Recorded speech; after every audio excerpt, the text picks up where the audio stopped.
How's it going, everyone? Welcome back to another video. Today we are checking out how the Dutch built the Netherlands, and this video is by Brit Monkeys. The link to the video will be in the description below if you guys want to check it out as well. I've already liked it. Let's get on with it and see how the Dutch was actually built. It's going to be an interesting video, guys, so stay till the end. Don't forget to smash the like button and subscribe, and let's get on with it.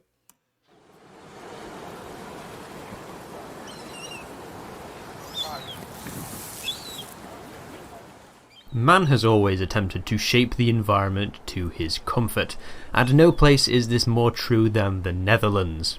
17% of mainland Netherlands is artificial and constructed by the Dutch themselves through a mixture of canals, levees, pumping systems, and a lot of dirt. Most of this enlargement has been done in the past 100 years, but those windmill-spinning, tulip-growing, wooden shoe-wearing Dutch have been installing nationwide expansion packs for as far back as the 1300s. How the hell did they do it? How did they manage to build an area more than twice the size of Hong Kong and make it fit for human habitation? To ask the how, we must first ask the why. Just imagine, that is actually quite insane. They actually built land, because as you know, or maybe you don't know, like most of Netherlands is water because it's under sea level. So it's quite amazing what they've actually done. But let's see the how and whys. Why spend millions of euros building more land when you can just do what the rest of Europe did and simply steal it? Ultimately, it comes down to the weather. Really. A low-lying coastal state with heavy rains is prone to flooding, the kind that kills thousands of people.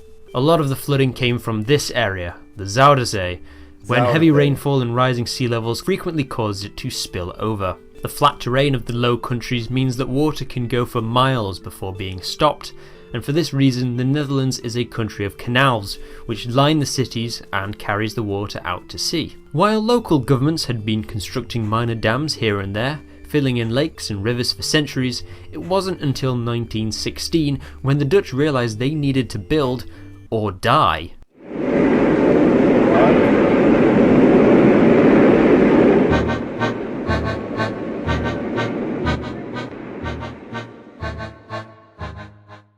Due to the First World War, food imports were scarce, and this was made worse by a large flood destroying vast swathes of farmland. Several provinces went bankrupt trying to mitigate the damage. Just imagine in the old days how much flooding they actually had. Must have been really hard in the older times. And the Netherlands was looming close to famine. So, in 1920, the Dutch Parliament approved the Zuiderzeewerken, a program proposed by engineer-turned-politician Cornelis Lely. His idea was to dam up the entrance to the Zuiderzee and put the inner lake to good economic use. The plan costed 200 million guilders, or 285 billion euros today. Wait, 285 billion euros today? Bro, that is a lot of money. That's insane. It constructed the largest dam in European history, shifting 23 million cubic meters of soil. The dam, called the Afsluitdijk, is 32 kilometers long, 7.25 meters above sea level, and is used as a bridge to easily get from North Holland to Friesland. There's also a statue of Lely in the middle, and what looks like a caravan park on one of the islands. I don't know for sure, I can't read Dutch. So how did they do it? While you may think that they just dump vast amounts of dirt into the ocean until it... Wait, that's actually what they did? The Dutch more or less did just dump ton after ton of dirt and rocks into the ocean, topping it off with soft clay and grass to keep it all in place. This wasn't done all at once, mind you, as the Dutch first practiced with smaller distances before building islands along the way as midpoints and joining them up as they went. Then, pumping stations would be constructed to simply throw the water from one side of the dam to the other. Unlike every other public works project, the dam was completed 2 years ahead of schedule on May 28, 1932. The Zuiderzee, which was now a lake, was renamed to the IJsselmeer after the river IJssel that flows into it. And gradually, as the salt water was pumped out and replaced by fresh water from the river, the lake became clean, fresh water. Most Dutch drinking water today comes from this massive lake. Wow, just imagine. With this brand new lake of 1,800 square kilometers, the Dutch had free reign to do whatever they wanted with it. Critically, they had to make back Wait, so that area now, are you saying it's all land? I'm gonna check the maps later and see how it is now. all the money they spent building the dam. So in 1927, the Dutch built another dam around an area called the Waringermeer, and then draining off the water to create new land. This made room for villages, farms and industry, which would grow GDP and the economy. That's The just next beautiful. polder, as they're called, was Noordoostpolder, which was going well until the Nazis arrived in 1940. While work was expected to stop, the inquisitive Germans allowed it to continue as they had plans building their own polders in Germany and wanted to see how they worked. Interestingly, this project connected the densely populated island of Urk to the rest of the mainland, and the conservative island with its own dialect was forced to mingle with the rest of the Dutch population. Wow. When the polder was completed after the war, scientists found that a lot of the former coastline areas were affected by a lack of water, and many farmers suffered as a result of poor crop yields. So with that lesson learned, when it came to make the next polder in 1957, the Flevoland polder was built as an island, with a small river flowing past the original coastline to preserve Gelderland's access to the sea. Flevoland was built in two parts, north and south. The northern, or eastern part, was built first, followed by a short break, and then continued with the southern half.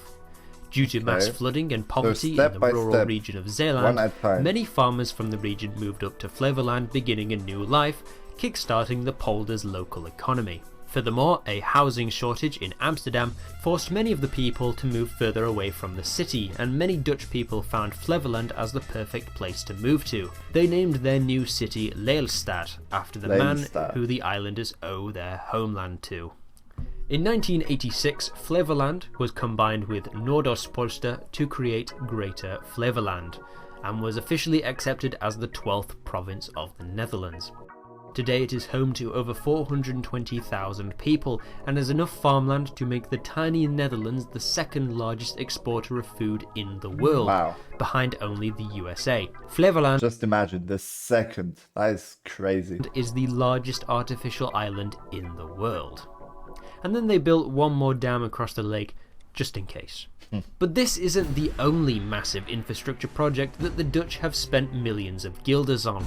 In 1953, after a horrific flood in the rural Zeeland province that killed over 1,000 people, the Dutch government set about building the Delta Works just 20 days later. The plan boarded up 4 of the largest openings to the estuaries in some of the largest barriers ever conceived. Each fortification is over 40 meters wide and can withstand storm surges up to 5 meters higher than average, which seems low but is actually the height of your average 2-story house. Ultimately, these structures are set to survive 2,000 years, given proper maintenance, and they are even designed with ecological concerns in mind. At the cost of millions more guilders, the Dutch government allowed one of these barriers to have a gate to let in salt water and ensure the many plants and animals of the region aren't disrupted.